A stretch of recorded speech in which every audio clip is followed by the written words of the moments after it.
Bienvenidos, buenas tardes. Siendo las 4:31 de la tarde, vamos a dar comienzo en nuestro conversatorio de hoy, que tiene como título Buscando la Paz. Por lo tanto, les pido a todos que si tienen el celular en modo de vibración o modo de silencio, se lo vamos a agradecer. Para la Benelli, la logia Caracas 1975 tiene un inmenso placer de verlos aquí en nuestro hogar. El tema que vamos a hablar es una palabra que posiblemente está demasiado gastada, pero con nuestro orador de orden, el querido hermano Mario Nazzi, elevado a la Orden de Honor del Distrito 23, vamos a dar comienzo a un conversatorio, un debate que creo sentir y todos creo que somos trabajadores, cada uno de nosotros, de construir la paz. Y la paz es total, no existe media paz o un pedacito de paz. Queremos tratar de lograr hoy poder llegar a caminos de convergencia en donde cada uno de nosotros podamos ayudar a poner un granito más en todo lo que llamamos la paz para poder lograrla en todas partes del mundo, porque cada uno de nosotros somos responsables los unos de los otros. Por ustedes, sin más, le voy a dejar a profesor Mario Nazzi, mi maestro de alma y de corazón, de todos y de varios algunos de los que estamos acá. Y quiero agradecer la presencia de los 4 profesores que están hoy con nosotros y darles la más cordial bienvenida al hogar de Libre. Quiero resaltar también la presencia de dos nuevos miembros de nuestro seminario, y quiero agradecerles su presencia y engalarnos esta tarde el conversatorio de hoy. Sin más, Mario Nazzi.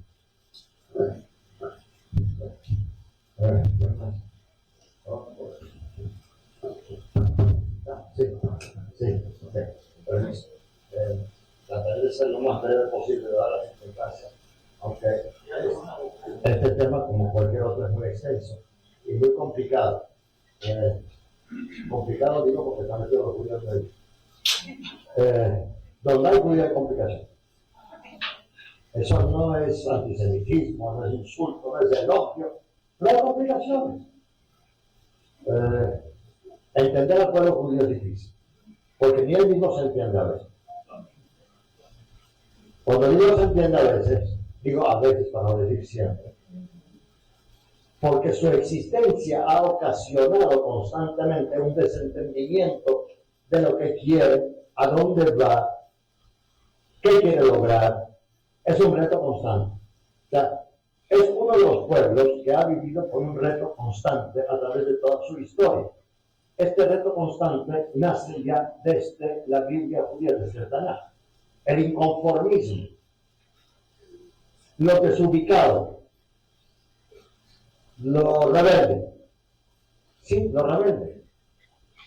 El Tanaj es el único documento sagrado, santo, como lo quieran tomar algunas personas. Para mí es un documento histórico, de cultura, pero respeto al criterio de las personas que lo toman como un documento eminentemente religioso, pero dentro de esta religiosidad hay una rebelión constante. Por eso en la primera parte se acentúan las mitzvot, lo que se tiene que cumplir, los 613 preceptos. 613 preceptos, pura inflación. O sea, terrible. No hay ningún pueblo en el mundo que tenga 613 preceptos de lo que hay que hacer y lo que no hay que hacer. No existe eso, que yo sepa por lo menos. Pero el pueblo judío quiso distinguir 613 preceptos. La primera parte, todo lo que hay que hacer. La segunda parte, vamos a discutirlo.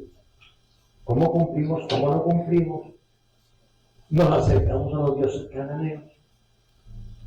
Nos mezclamos con otros pueblos que están alrededor de nosotros. Volvemos, retrocedemos, avanzamos a cada rato.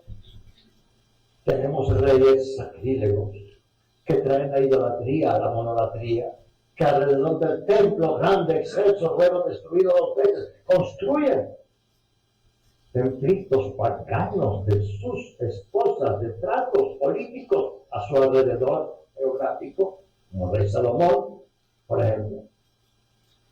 Ocurren tantas cosas en este punto intermedio entre la Torá y Nevi'im y la parte de los profetas, que dan a entender la formación, pero la formación cruda, no la formación idílica de un grupo de personas que se está buscando, que trata de encontrarse. Y para el colmo no se encuentra mucho, porque no es de judíos encontrarse. Y desemboca en la parte profética, idílica, imaginaria, salvacionista, el mundo perfecto, mesiánico. No van a haber más guerras, no van a haber más instrumentos de guerra, no pelearán los pueblos, pastará el león con la ovejita y no se comerán el uno al otro. Una locura. Delirium judaico. El delirio judío. Puede usted entender, puede usted comprender. Si los mismos no se comprenden, y la sabrosura está ahí. Si yo me comprendiera como judío, desistiría de serlo. No tendría retos. No tendría un mañana, sería todo un pasado. No habría de venir. Y ahí está el gran problema del pueblo judío. Digo problema para decir una palabra. Que no hay tranquilidad. Y al no haber tranquilidad, desembocamos en lo del Medio Oriente como uno de los tantos factores de la historia del pueblo judío. ¿A qué pueblo se le ocurre regresar a su tierra masivamente? Digo, regresar, siempre ha habido judíos en la tierra de Eretz Israel, más llamada Palestina, porque no puedo llamar a las tierras de mis antepasados con el nombre de los que tuvo que guerrear David, el rey David en contra de ellos, y el rey Saúl en contra de ellos, etcétera, etcétera. Entonces, Eretz Israel, la tierra de Israel, o sea, después de 2000 años, regresar masivamente, digo masivamente porque esos 2000 años siempre existió una que otra comunidad judía viviendo en el Israel, sobre todo en las principales ciudades, ya que vivir en el campo no era muy recomendable. Siempre existieron judíos, y en todas las épocas existieron judíos. En todas las épocas se planteó por parte de los judíos regresar a la tierra de sus antepasados. Se han hecho las cruzadas, se han hecho la expulsión de los judíos de España, siempre hubo un regreso, hasta que se comenzó con la idea de un regreso masivo institucionalizado para la formación del Estado a partir de finales del siglo XIX. O sea, no es nada nueva la historia del pueblo judío, no es un brote repentino, es un brote sucesivo, es un afán que está escrito en los rezos, en las escrituras, en los rezos diarios, en la Gala de Pesach, en todas partes, Jerusalén, Eretz Israel, Beshana Haba'ah, una evocación constante, hasta tal punto es una evocación constante que inclusive hay un famoso chiste de que en el año 1947, cuando las Naciones Unidas votaron masivamente, votaron por mayoría la partición de Palestina, se dice que un niño judío estaba escuchando por la radio las votaciones de las Naciones Unidas y su abuela decía, explícame qué pasa. Hasta que el niño dijo, abuelo, va a haber la partición, tenemos una mayoría a favor de la partición. Y el abuelo dice, justamente ahora. O sea, 2000 años pedimos ir. Y ahora, ¿qué ocurre? Estoy comprometido para ir. Tengo que ir, tengo que cumplir. Y me toca a mí el recorrido de la próxima generación o la anterior, justamente a mí. O sea, hay siempre alegorías, hay siempre relatos dentro de esta historia jocosa a veces del pueblo judío. O sea, el pueblo judío nunca ha estado desprendido históricamente, religiosamente, culturalmente de una tierra. Y siempre ha evocado esta tierra como punto central de su credo, de sus rezos, de su historia, de su cultura, de todo, de todo. O sea, no existe, y no lo digo por halagar, no es un halago, no existe pueblo alguno que en su cultura esté tan arraigada a una tierra, tenga tanto significado una tierra. Cuando digo significado me refiero no en términos solamente de creer en un Dios, no, en términos de cultura, en términos de formación, en términos de integración a cualquier elemento de su formación, desde la geografía hasta la historia, hasta la ubicación, hasta la invención de una religión. O sea, todo ocurre ahí. Y todo ocurre ahí. Y al ir y venir ahí, no basta con Abraham, sigue con Moisés. Y después con Moisés sigue con el regreso de Babilonia en el siglo VI. Y luego sigue las rebeliones en contra de Roma y los decretos a la tierra ancestral, a la tierra histórica. O sea, hay a cada rato un ir y venir constante. Este ir y venir constante y esta lucha por esta tierra, los únicos que lograron representar en una manera trágica fueron los romanos cuando hicieron el arco de Tito que está en Roma. Con las descripciones que hay en el arco de Tito, con la destrucción del segundo templo de Jerusalén y la toma de los objetos como las menorot que había dentro del templo, con la esclavización de los judíos con cadenas en los pies llevados para construir el Coliseo romano, etcétera, etcétera. Pero siempre y extranjer Jerusalén. Nunca me olvidaré de ti, Jerusalén. Nunca. Mucha gente dice, no, que el antisemitismo, el nazismo, esto, aquello. No. Son factores que tienen su influencia indiscutiblemente, pero no determinantes. O sea, el Estado de Israel lo seguido por los nazis, por la matanza de los judíos en Europa. El Estado de Israel se dio por el antisemitismo. Mucha gente habla de que el antisemitismo empujó a los judíos. No, el antisemitismo no empujó a los judíos a vivir en la tierra de sus antepasados o para formar un Estado. Y la verdad que cuando se formó el Estado de Israel, la gran mayoría de los judíos no vivía ahí. Y no fueron ahí sino muy tardíamente hablando. O sea que hay que analizar bien la relación entre la cultura, la religión, el pensamiento del pueblo judío, su ubicación y su relación con un segmento, ¿me puede poner el mapito? Estamos hablando de eso acá. Hablando de eso. Esta es toda la pelea, esta es toda la discusión. ¿Por qué tanta discusión? ¿Por qué tanta discusión después de lo poco que le dije de la relación de los judíos con esta tierra? Del sentimiento hacia esta tierra, de la afinidad hacia esta tierra, las festividades. El calendario de las festividades judías se establecen de acuerdo al calendario climatológico de la tierra de Israel. Cuando es verano, supuestamente, cuando es la cosecha de ahí, cuando llevamos la cosecha al templo, ahí es que celebramos aquí Sukkot, etcétera.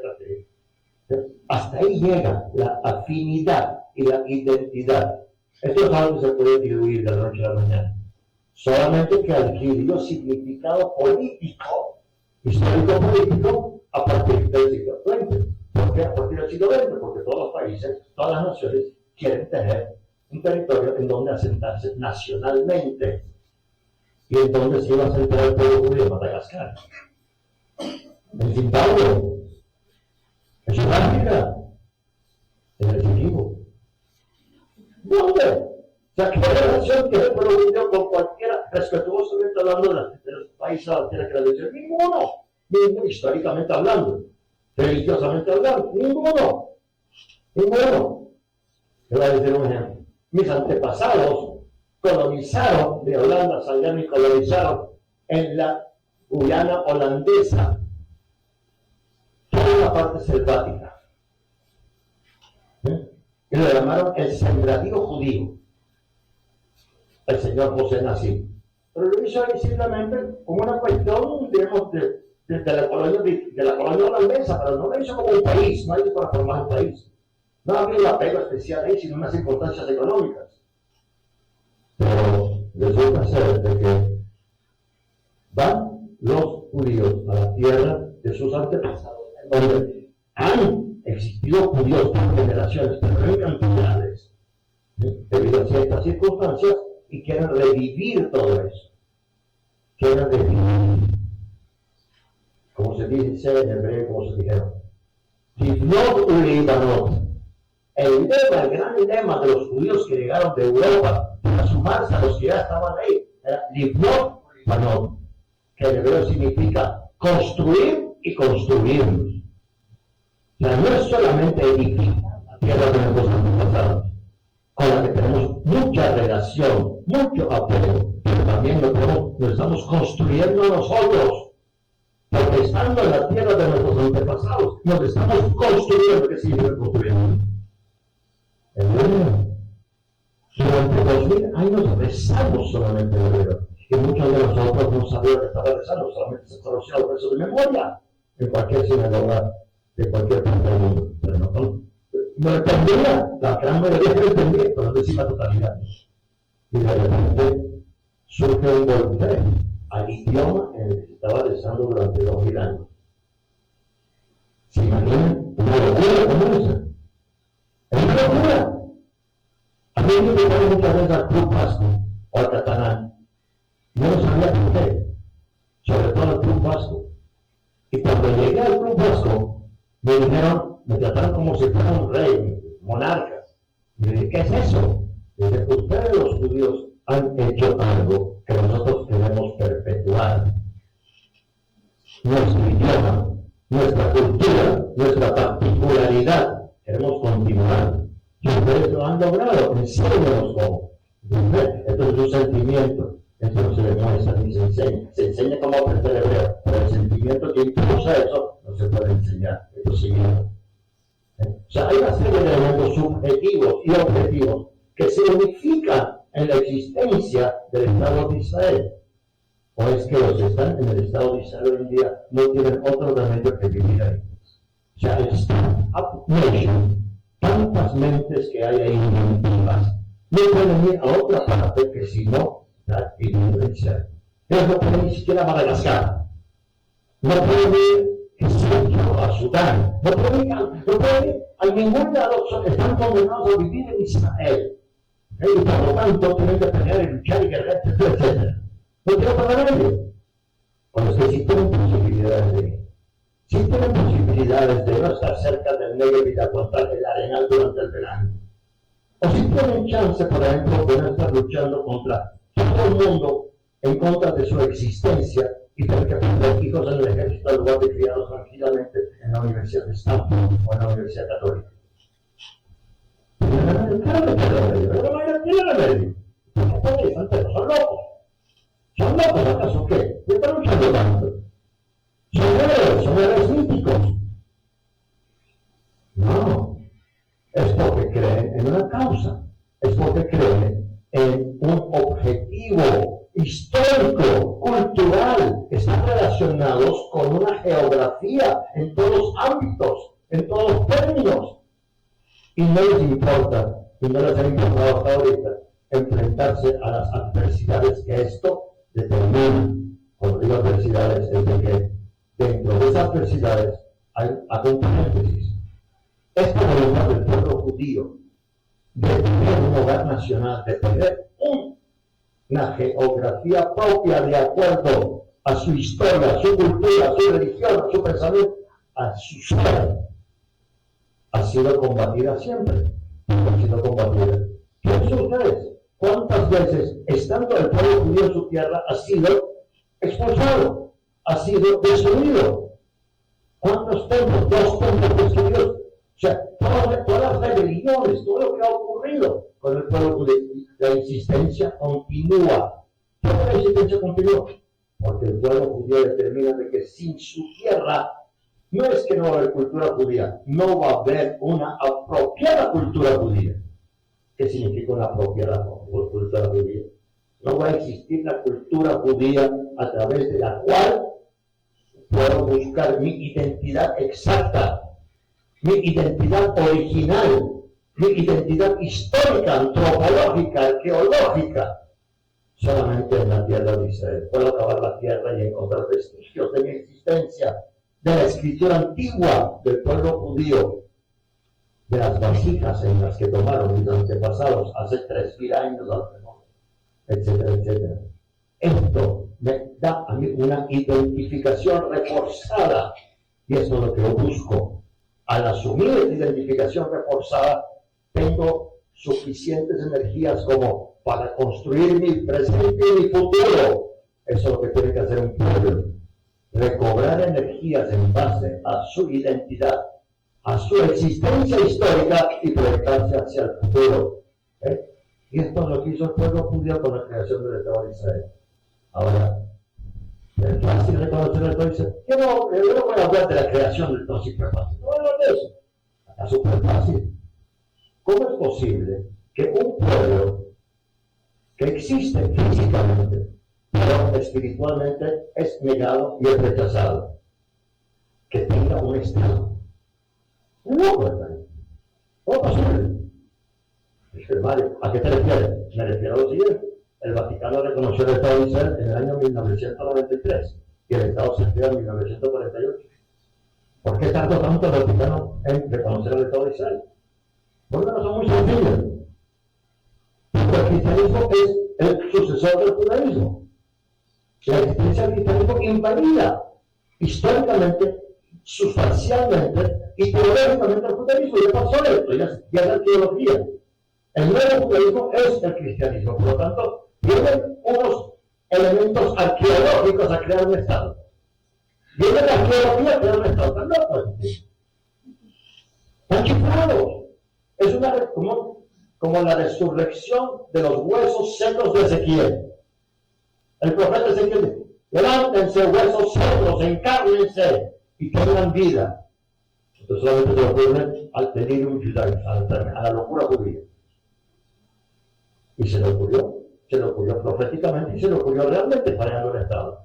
Pero es inadmisible en teoría que una religión ya superada, una religión ya, digamos, quedada en el pasado, que es una base histórica, pero ya no es vigente, no tiene vigencia, llega a recobrar vigencia. Bueno, si los muertos hablaran, cobraremos nosotros todos. No hablan los muertos. O sea, es un resurgir de algo que supuestamente y teológicamente ha fallecido. O si no ha fallecido, está, digamos, en una etapa en donde existe y no existe dependiendo de las circunstancias. Lo mismo para el Islam. Para el Islam, tanto los judíos como los cristianos son etapas superadas. Cuando digo etapas superadas significa de que mucho respeto a Moisés, a Abraham, a Jesús, a María, pero la última palabra es de Mahoma. Ustedes son estatuas de sal. Ustedes son prácticamente pinturas en la pared. Respeto a ustedes, ahora judíos y cristianos son tolerados, son libres. Lo verdadero y lo valedero es el Islam. Entonces, hay una sucesiva desacreditación monoteísta. Y esto repercute naturalmente en la política, primero en la cultura y luego en la política. De ahí, en los países árabes, se llaman palestinos, se llaman checheses, como se llamen, no me importa el nombre. Y es todavía a nivel público inadmisible que exista el Estado de Israel. Pero el tratado de paz en Egipto con Jordania, con los gobernantes de Jordania y con los gobernantes de Egipto, mas no con el pueblo. El pueblo tiene una formación que no acepta islámicamente la creación de un Estado judío en los lugares, el tercer lugar más santo para el Islam, que es la explanada del templo con la mezquita, de donde, según el Islam, Mahoma partió al cielo en su caballo, en su animal alado, partió al cielo. No, después de la Mecca. Y esto está en manos de los judíos. A pesar de que Israel, después de la guerra del 67, entregó el custodio de estos lugares a la autoridad musulmana. Y ahí ondea la bandera jordana. Pero es inadmisible. ¿Por qué la arqueología tiene que prevalecer sobre la actualidad? No podemos aceptarlo. Y no podemos aceptarlo solamente por la arqueología, sino no podemos aceptar porque nosotros tenemos históricamente la razón. ¿Qué significa históricamente la razón? Nosotros hemos venido acá desde el siglo VI, VII, como musulmanes, y hemos vivido desde el siglo VI, VII acá, y acá había un puñado de judíos esparcidos en 4 ciudades, y nosotros vivimos acá. Sí, muy bien, correcto. Pero la pregunta es la siguiente: siempre se habla de los refugiados palestinos, nunca se habla de los refugiados judíos. Yo soy refugiado judío. Mi hermano ha visto viniendo en la casa de un campamento de refugiados en Montalbán, pero la tengo. No la tengo, ni la pienso hacer tampoco. No me gusta vivir en Carlos, ni vivir a cuenta de la UNRWA o de cualquier institución de estas para refugiados. No, porque yo salí de un país musulmán, de Turquía. Mis padres salieron sin nada. Dejaron lo que tenían, lo poco que tenían, yo no sé cuánto tenían. Dejaron todo y salieron corriendo. Mis tíos de acá mandaron pasajes para que viajásemos a Venezuela. ¿Y soy el único? No. Todos los judíos de aquí. Todos los judíos de Estados Unidos. Todos los judíos, qué sé yo, de Panamá, de Guatemala, de Argentina. Todos salieron igual. Salieron como refugiados, pero no pidieron a las Naciones Unidas, entraron a Nueva York, primero pudieron tener visto para pedir carnet de refugiado y ser refugiado por generaciones, y que reconozcan ser refugiado habiendo vivido los últimos 2 años de la tierra en que salieron. O sea, el refugiado palestino es refugiado porque vivió los últimos 2 años antes de la guerra de independencia de Israel, o sea, el 48, vivió desde el 46, vivió hasta el 48 en la tierra que es Israel. Después de 2 años de vida. Yo no he ido a reclamar a España que reconozca mis derechos con la expulsión de 1492, o a Portugal de 1497, o mis hijos a Alemania con las cruzadas, primera cruzada en 1100 o 1091. ¿Qué es eso? Segundo, y termino esta parte, siempre se habla de la llegada de los judíos como extranjeros colonizadores. ¿No tenían a dónde ir? Colonizadores a la tierra de Israel para fundar un Estado. Y la disposición negativa de los árabes contra esta voluntad. Pero, ¿han escuchado ustedes hablar alguna vez de la inmigración árabe? ¿Por qué? ¿Por qué la gente generalmente no se pregunta? Y bueno, ¿y cómo? Y la población árabe de lo que es Israel hoy en día, de lo que es Palestina, como la quieren llamar en su conjunto, todos vivieron ahí, todos estaban ahí, siempre existieron ahí. Miren, para que me tiene esos cuentos, yo tengo que ir a los médanos de Coro, sentarme durante una semana y decir qué poblados están. ¿Qué poblados están?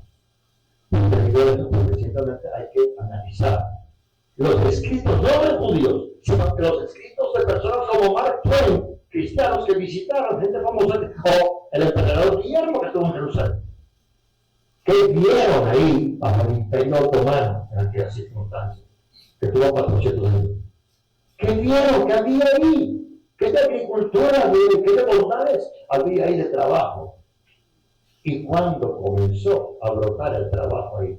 ¿Cuándo comenzó a surgir el empleo? Y a raíz del surgimiento del empleo, auspiciado por los colonialistas británicos y por los blanquitos judíos que llegaron de Europa, comenzaron a llegar naturalmente los desempleados de Egipto.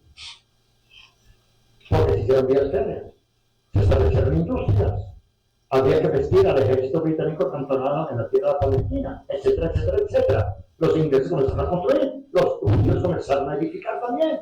necesitaban mano de obra.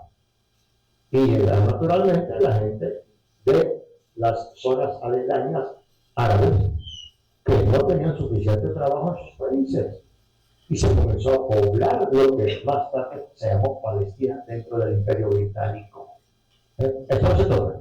Hay control de llegar de judíos desde el Mediterráneo. Pero hay control de llegar de judíos, ¿sí? Desde Jordania. Todo eso era Palestina. Simplemente se habla de la migración de los judíos europeos a Israel. Pero no se habla de la migración de árabes a través de lo que es Jordania, que era Palestina también, bajo mandato británico, a lo que es Israel. De eso no se habla. ¿Por qué no se habla? ¿Por qué no se dice nada de eso? O sea, hay una serie de interrogantes. Hay una serie de... Yo lanzo solamente algunos puntos. Ahora, la paz. La paz se puede lograr. Y la paz se logra entre enemigos, no entre amigos. Y como hay una situación de enemistad, ya un poco prolongada, históricamente hablando, ya desde hace a lo mejor unos 80 años, o algunos lo calculan en 100 años, no importa la cantidad de tiempo, pero es muy reciente, históricamente hablando, se puede lograr la paz. Y termino con eso. ¿Cómo se puede lograr la paz?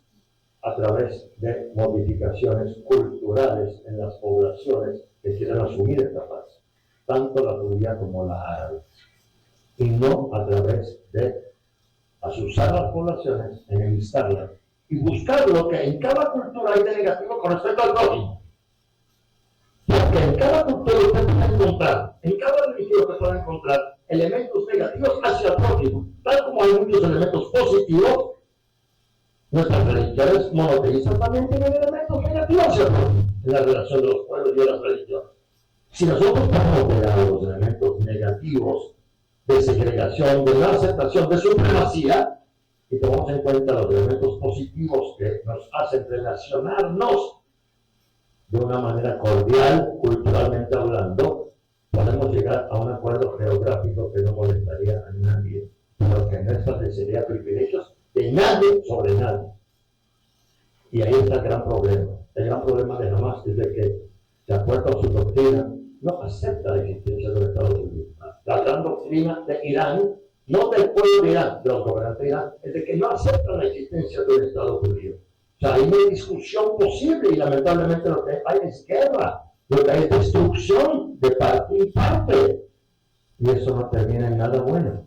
Este es un proceso que no va a continuar toda la historia. Llegará el momento en que se cobrará conciencia de parte y sobre todo de la parte más aguda, más extremista, se tomará más conciencia y se llegará a una situación en la que se verá el absurdo de las actuaciones extremistas que no logran favorecer fundamentalmente al que piensa que con esas actitudes tiene todas las de ganar. ¿Sí? O sea que hay mucha esperanza, naturalmente, pero esta esperanza es de una evolución cultural.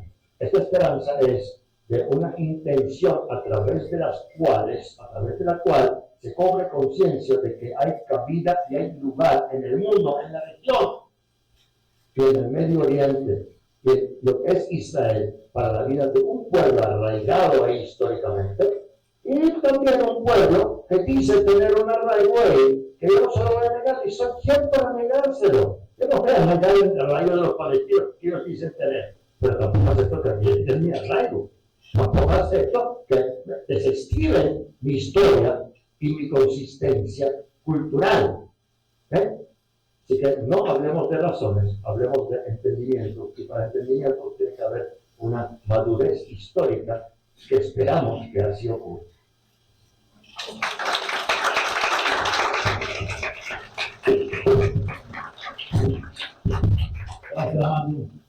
Bueno, todos tenemos unas visiones posiblemente diferentes o complementarias, ¿no?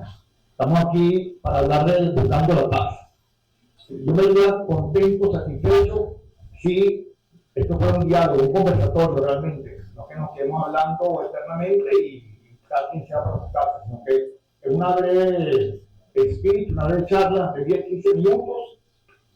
Vamos a abrir un compás de preguntas y tenemos la capacidad de poder responder todas las inquietudes sobre un tema tan árido como es el Medio Oriente. Realmente los que viven en el Medio Oriente, dicen que el Medio Oriente tiene un lenguaje. Posiblemente el mundo occidental no tenga la menor idea de ese lenguaje. El lenguaje del Medio Oriente es la fuerza, es el poder. En la medida que algún elemento del Medio Oriente se vea débil, ese elemento va a desaparecer o va a ser atacado. Esto es lo que ha pasado con Israel desde su constitución como Estado. Por eso también Hamas atacó a Israel el 7 de octubre del 2003. Cuando Israel se constituyó como Estado en 48, viene la guerra de independencia. Estos países también quieren desaparecer Israel. Igualito, del río al mar. Igualito, los 5 países que quieren desaparecer Israel. 48, 56, la campaña del Sinaí. 67, la guerra de los 6 días. 73, la guerra de Yom Kippur, en el día más sagrado del pueblo judío. ¿Y qué pasó? Bueno, que al final tuvieron que llegar a acuerdos de paz, cuando se dieron cuenta que Israel era un Estado poderoso, un Estado fuerte. Es la única forma de sobrevivir. Si dice lo que dice Manuel del pueblo, pero la paz con Egipto se firmó en el 79, hace 46 años. La paz con Jordania en el 94, hace más de 30 años. O sea que han sido unos acuerdos que han mantenido firmes, sólidos. Por supuesto, en la medida de estos 50 años, 40 años, siempre han habido disputas, porque el Medio Oriente es una región conflictiva. El Medio Oriente es religión. El Medio Oriente es religión. Por eso justamente el Islam radical, que son este mundo, tanto sunita como chiita, el principio es sunita y ahora es chiita, no acepta que Israel, un Estado judío, conviva con ellos en el Medio Oriente. Eso es básicamente lo que está pasando. ¿Qué pasó el 7 de octubre del 2023? Vamos para 2 años más. De allá para acá, 2 años. Jamás, y todo lo que fue la vida de una chiita, que gracias a Dios, dentro de todo lo que pasó el 7 de octubre, esa vida de una chiita viene desapareciendo. Israel se encontraba en una confrontación interna, dialéctica, de la reforma judicial. Como siempre, la sociedad israelí es una sociedad muy objetiva. La izquierda, la derecha, los ortodoxos, los moderados, los ultraortodoxos. Es muy grande. Es una sociedad que está todavía en una discusión constante. Que haya aprovechado más para atacar a Israel. En esa vista interna, discusión interna, porque la sociedad débil, porque se Israel débil. Y después, el 8 de octubre, atacó a Hezbollah. Y así sucesivamente los 7 frentes. Consideraron que sea el momento oportuno para destruir a Israel, del río al mar, destruirlo, porque se sentían débil. Gracias a Dios, la Liga Árabe es muy impresionante. Lo que no hoy en día. La Liga Árabe está formada por 22 países sunitas. En contraposición del chiismo, que como ustedes saben, es una rama del Islam muy pequeña del Islam. El chiismo es como el 15%, posiblemente el mundo islámico. Hablamos de Irán, hablamos de Malawitas, de Bashar al-Assad, el papá de Bashar al-Assad en Siria, hablamos de Hezbollah en el Líbano, que hablamos de los proxies iraníes en Irak. Lo que se llama la media de una chiita, pero pequeña pero fuerte por el arma, por el poder armado y por la convicción islámica de que los ayatolás son seres divinos, providenciales, que no se equivocan. Entonces, ahí está la confrontación real del día. La Liga Árabe ve a Israel como un aliado en contra de esa discusión eterna a la muerte de Mahoma entre el chiismo y el sunismo. La Liga Árabe ve a Israel como un estado fuerte, poderoso, una potencia militar, y se ha unido a Israel en esa lucha contra el chiismo, contra Irán y sus proxies en el Medio Oriente. Y el ejército de Israel, que es un estado, como dice Mario, tiene poco más de 20.000 kilómetros cuadrados, está llegando a 1 millón de habitantes, de los cuales el 21% es musulmán. Le dice estado apartheid a Israel, estado apartheid. 2.100.000 musulmanes viven en Israel. Es un estado apartheid. el único lugar en el Medio Oriente mínimo, como se llama más de mínimo, de los 52 países musulmanes en el mundo, el único Estados Unidos que ha sido acosado desde su fundación. Pero además del poder militar, que ha demostrado en una forma extraordinaria. Uno cuando ve una película de 007, uno dice, no, esto es una ficción, esto es lo que ha hecho Israel en Irán, en el Líbano, con Hezbollah, con los Pipers, con toda la tecnología de inteligencia, es algo realmente asombroso. Pero además del poder militar, Israel es un poderío inventivo, creativo. Israel es una potencia de cultura, energía eólica, energía solar, energía científica, todo es impresionante. Un estado tan pequeñito con tantos problemas internos y externos. Entonces, repito, yo me llego a esa posición que lidera la vida integral en el Medio Oriente, donde la fuerza es la que se respeta en el Medio Oriente. La fuerza, claro, una fuerza como la de Israel, una potencia militar, estratégica, ideológica, también por elementos como grupos que son de una ingeniería de inteligencia intelectual extraordinaria. ¿Cómo se puede intentar ayudar un migrante de la guerra infiltrado? Completamente infiltrado.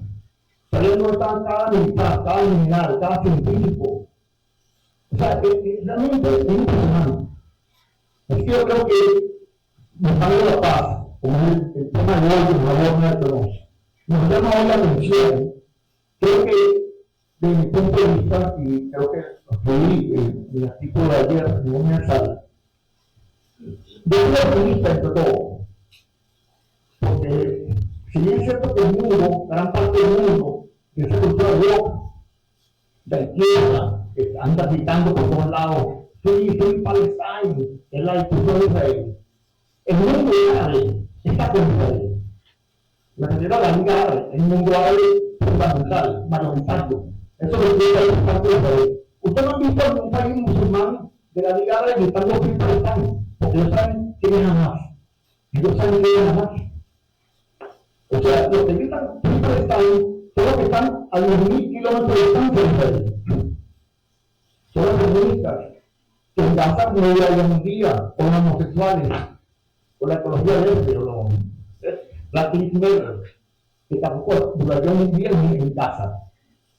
Entonces, yo soy optimista en cuanto a que una resolución del tema de Gaza, que es un problema, porque Israel en este momento que estamos hablando aquí, hay una reunión de gabinete con el amigo de diálogo, en la que están discutiendo si van a actuar para completar la misión en Gaza, para tener la totalidad del territorio de Gaza, o por el contrario, se van a retirar de Gaza, y esa es una misión interna de la sociedad israelí por los secuestrados, hay 50 secuestrados en Gaza, en los primeros de los dos de Gaza, y eso es lo que ha llevado la atención en esa discusión interna muy importante.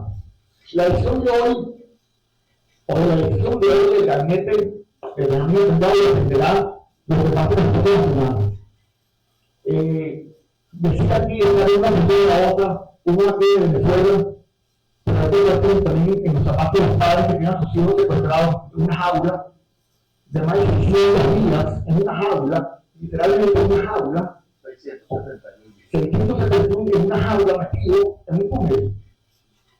Entonces, yo les voy a pedir en la próxima parte que tengamos, le a Miguel para que pusiéramos unas imágenes de que a partir de todo el terror, lo que pasó el 7 de octubre, hay que ser bien depravado para poner niños, digamos, que tienen enfermedades congénitas, no tienen cualquier tipo, como si estuvieran pasando hambre, o todas las circunstancias que uno ve que se han descubierto en las últimas semanas de las filmaciones hechas en escenarios para hacer creer que hay está pasando una bruma de muerte.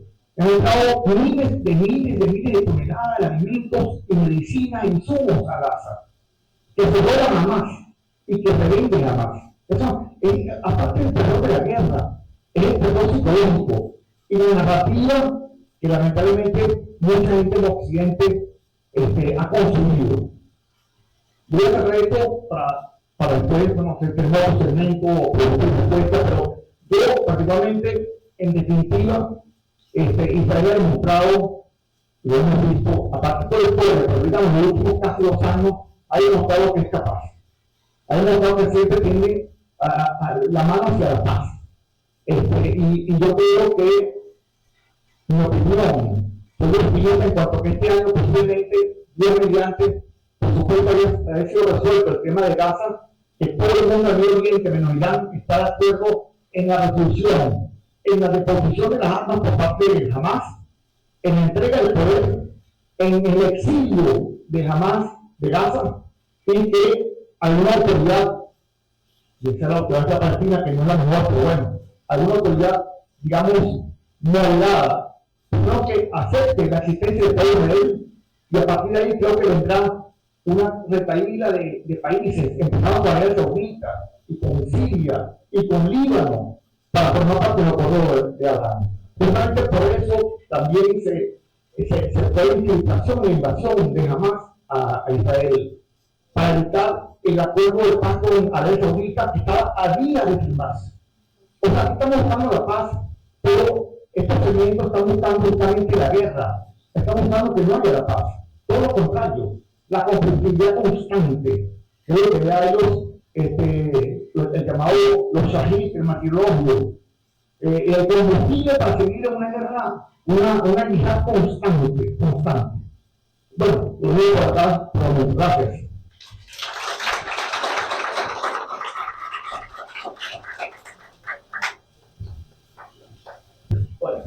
Bueno, yo le he dicho a Miguel para esta parte que digamos, no es el tema de buscando la paz, pero para que ustedes tengan idea, si no lo han visto, ¿ok? Lo que está pasando realmente, es un militante de Hamas que ha sido detenido por Israel, ¿ok? Y nada más y nada menos en el testimonio que está dando, nada más y nada menos ha dicho una pequeña cosita, de que jamás negoció, o mejor dicho, las grandes cadenas de televisión, las grandes cadenas de radio, de periódicos, negoció con Hamas para que dejara estar en la guerra siempre y cuando narrara o transmitiera la narrativa de Hamas. Una cosa insólita. Por eso que la BBC, NBC, CNN, The Guardian, El País, France 24, todas estas cadenas sacan pura información falsa y después ponen una cintilla que dice, oye, hace una semana nos equivocamos, disculpe, pero si siquiera así, ahí. Seguimos bien.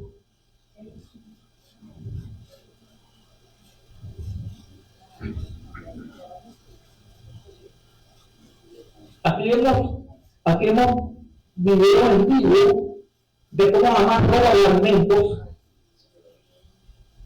Algunos van robando los alimentos y van todos armados disparándole a la gente cuando alguien quiere entrar a buscar alimentos. Hay muchos videos.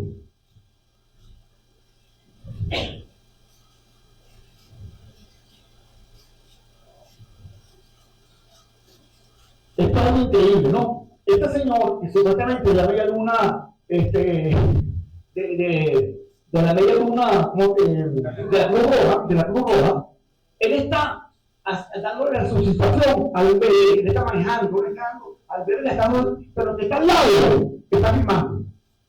El gobierno está filmando, para que el gobierno no le puede dar, sino para que vean, para que filmen supuestamente un supuesto de estar dando la situación el conductor. Una cosa, hay que, de verdad, es impresionante. O sea,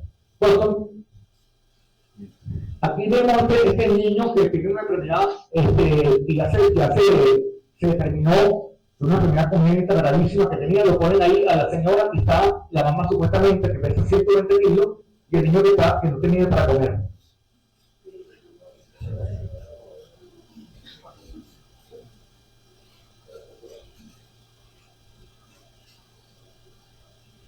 Aumento del día que es una versión americana extraordinaria, y la que reparte la comida, la ayuda humanitaria. Ok, pero muchas veces no va a ir a trabajar. Le impiden trabajar, le impiden hacer las vidas, nada más y nada menos. Él está hablando en Gaza, no está en Gaza, hablando de él, porque está en Gaza.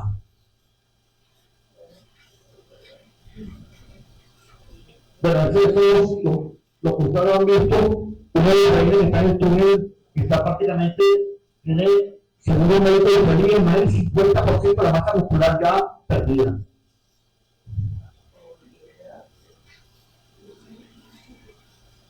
Esta ley lamentable que está allí tirada de hace unos días y la Nación Unida no ha repartido. Está en toda la entrada de la frontera de Israel con Gaza. Porque recuerden una cosa, Gaza tiene dos fronteras, una con Egipto y otra con Israel. Por supuesto, el Egipto está cerrado totalmente, Egipto no pasa nada. Piensa por Israel, imagínate. Es un país musulmán Egipto, ¿no?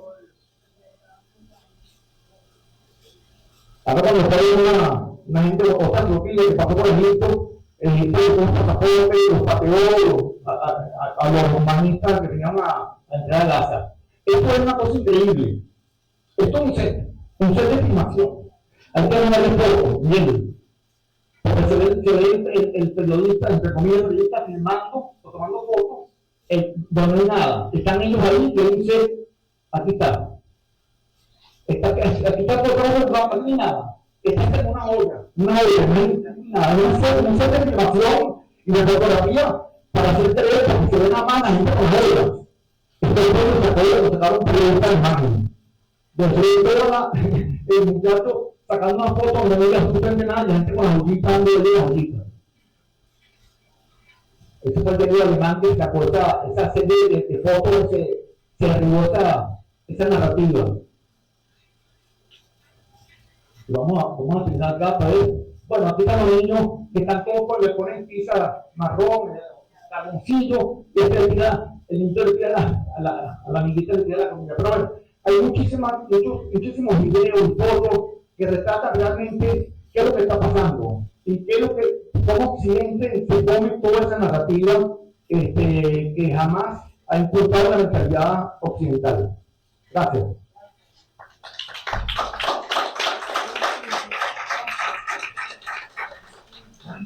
En la búsqueda de la paz se confrontan dos ideologías. Una que ama la vida y otra que quiere, a través de la muerte, conseguir el mejor más allá. Y ese es el concepto de la pelea que existe hoy, además de que se quita todos los fundamentos de la parte del territorio. No va a haber un Estado que es del tamaño del Estado Lara, con respecto a representa el 0,003% de todo este territorio, ¿okay? Que es algo que da la guerra. La otra es que es una guerra por el petróleo, donde en el Estado de Israel se produce 0 barril de petróleo en el Estado de Israel. Otra que es una guerra religiosa, solo religiosa, en donde 2.100.000 árabes israelíes, musulmanes, tienen la posibilidad de visitar mezquita, de desarrollarse como un Estado, como su religión se lo permite. Tienen 4 parlamentarios en un Estado democrático en donde ellos pueden exigir la renuncia del primer ministro y que no tienen esa voz en otro lugar. Además, un pueblo que quiere, que puede pretender por la paz, que en el 2005 de manera unilateral se retiró de Gaza, entregando y haciendo que colonos salgan por la fuerza por el ejército israelita del Estado de Israel para otorgarle la posibilidad a los palestinos de vivir en Gaza, que desde el 1967, que fue la guerra de los 6 días, pasó recién a estar bajo administración de Israel, pero desde el 48 hasta el 67, que estaba bajo administración egipcia, no se hizo nada por ningún Estado palestino. Igual que el West Bank, que estaba bajo administración Jordana desde el 48 hasta el 67, tampoco se hizo nada. La diferencia es, y es donde nosotros podemos y queremos hablar del diálogo, es de que es verdad, debe haber una solución de dos estados, no de un estado en la ruina del Estado de Israel. Porque cuando se dice, y lo peor de todo es algo que se planteó aquí, desde el río hasta el mar, mucha gente ni siquiera sabe de cuál río o cuál mar están hablando, pero no es la destrucción del Estado de Israel, porque eso es lo que pretende, desde el Jordán hasta el Mediterráneo. Y la mala noticia es que el Estado de Israel va a vivir por la eternidad. Y los palestinos, a los cuales hay que ayudarlos, deben desarrollar su Estado en el territorio de lo que están. Porque en la Siria Palestina, que habló el profesor Mario, Siria existe su Estado, Jordania era parte de esa Palestina en la partición en el año 1922 en los tratados de Sykes-Picot, y se creó el Estado de Jordania del 80%, tal vez son de origen de la gente que vivía en esa Palestina. ¿Qué sucede en estos momentos? ¿Qué es lo que debemos hacer? ¿Cómo podemos borrar esa narrativa? ¿Cómo podemos hacer e impulsar que los palestinos se autodeterminen y creen su Estado al lado del Estado de Israel? Porque para terminar y abrir el debate, al Estado de Israel no cree que le conviene tener un país normal, con un ejército normal al cual combatir, como se pudo combatir contra Siria, contra Egipto, contra Jordania, contra cualquier Estado normal. Y eso es lo que se pretende, no contra terroristas, y que estamos defendiendo del lado de quienes están contra y apoyan a Hamas. Son un ejército, son civilizados, son gente que trabaja a través de las reglas. Acuérdense que el 7 de octubre existía un armisticio entre lo que era Gaza e Israel. Y los gazatíes rompieron, no los gazatíes nada más, sino el Hamas, que a través de terror está gobernando a los gazatíes. Y hay gazatíes buenos, hay gazatíes malos, hay gazatíes extremistas, hay no extremistas. Pero el único lenguaje que impera en el Medio Oriente es la fuerza, es el miedo a la fuerza. Hablan de expansionismo de un Estado que lo que ha cedido es territorio. Porque después de la guerra de Yom Kippur, para el Tratado de Paz, se cedió toda la península del Sinaí a Egipto por una sola firma de paz. Gaza se entregó. Eso es expansionismo.